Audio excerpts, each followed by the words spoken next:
Kurt does not have triceps, so he has a difficult time elongating the overall length of his limb, but he still does that quite well by protracting the arm and leading with one elbow to try to increase this overall axial leverage that gives you the moment arm to help with a roll. He's also going to show how he's going to lead with his head and shows a lot of other different body mechanics that's going to facilitate this. So why don't you try that first? Notice how he's going to start with the center of mass is right near the sacrum. That's going to be the more area of inertia.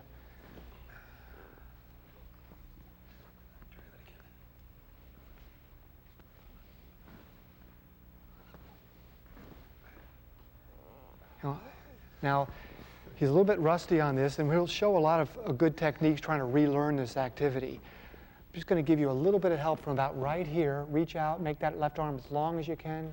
Reach, reach, and then back.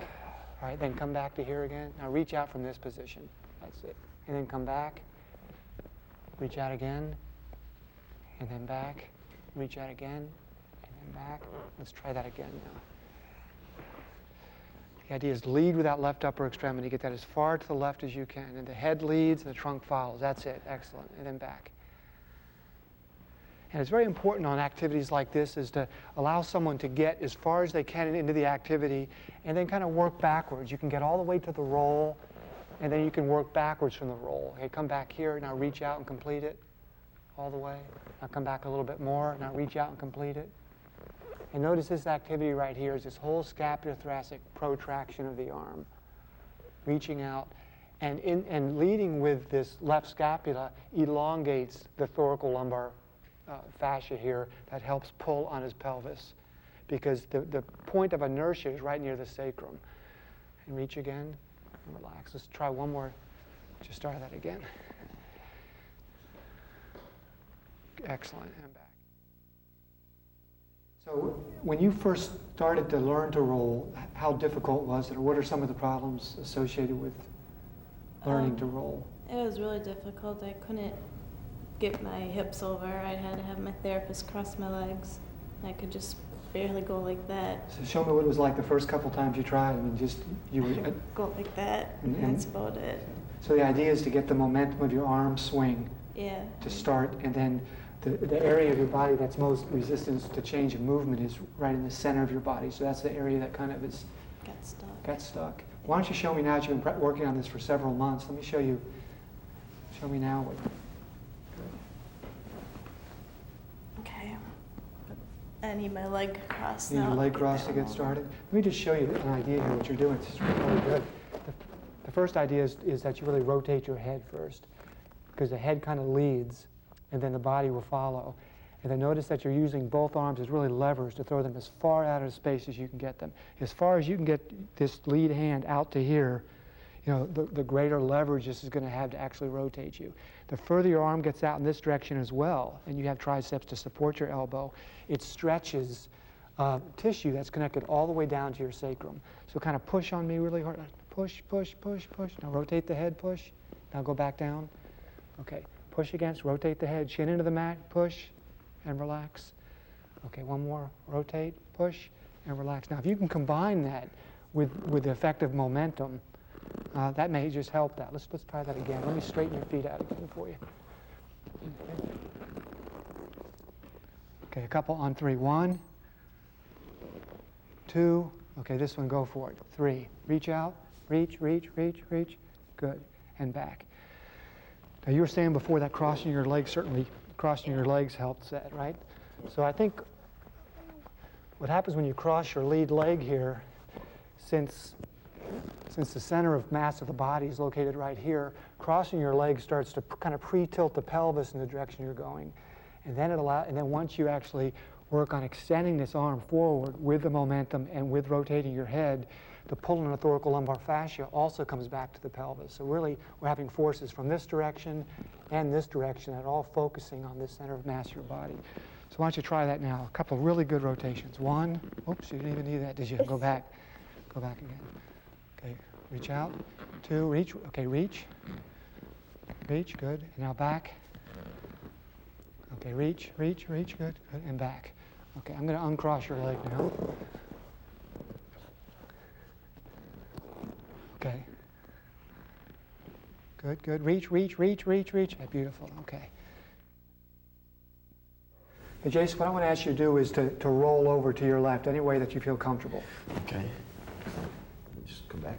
And come back. Good. Okay. Why is that such an important movement? You were telling me earlier.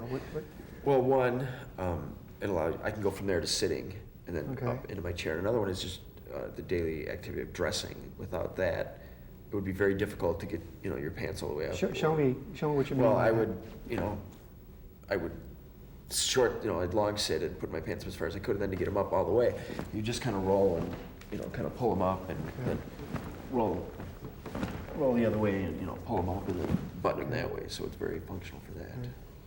And anything about any other reason, relieving pressure at night? Well, at night when I was first injured, they teach you to express how important it is to roll, so you do relieve pressure on your, your hips and that type of thing. So at night, now it's not a conscious effort anymore. I will sleep, maybe starting on my stomach and just throughout the night toss and turn and So roll you on go my through back. these toss and turns just subconsciously. Right. Even Yeah, I don't sleeping. even really, do it that way. So. Jason can roll very simply on level surfaces, and we're trying to come up with a way to actually offer him a challenge to roll. And one way to do that is actually rolling uphill. We found that offering challenges like this really forces him to focus on the various principles that are germane to the task, and in this case, rolling. So the first idea is, Jason, why don't you just roll any way you can up here, uphill. The first idea I want you to notice is that the more Jason relies on using momentum to actually begin the activity. When he's on a level surface, he does not have to use that momentum to pre-swing his arms. That's it. So this is an important idea about using momentum, and we're thinking about the angular momentum is created around a vertical axis on his body. Why don't you try one more time on that? Good. And the second idea, basically, he's going to use is to show how he really uses his protraction of that right arm. So why don't you reach out to me, okay, and really reach out with this arm and relax and back down. Now roll any way you want to and just emphasize that protraction of that arm to increase the leverage effect of that, using that right arm to extend it. And then back and reach out again. Good. And it's interesting, if you add a weight to this arm, as shown here, the task becomes even easier because the weight in combination with that moment arm really gives him an excellent torque advantage. So this can be used real early on when someone doesn't have the feel on how to roll, to actually offer manual resistance to the distal end of the limb or put a weight on this. And so now it's a very simple activity for him to roll by just using the idea of using that protracted upper extremity. And one more and reach out and back down. And then once you can do this, you can combine various other activities. Very often when Jason learns to roll, he wants to find some surface on the periphery that's stable. And for example, if you want to use my arm as a hook, for example, this certainly allows him to use muscles like the pectoralis major and anterior deltoid and other muscles to contract and bring his trunk to his arm. Pull again and relax. Now back. Pull again and relax.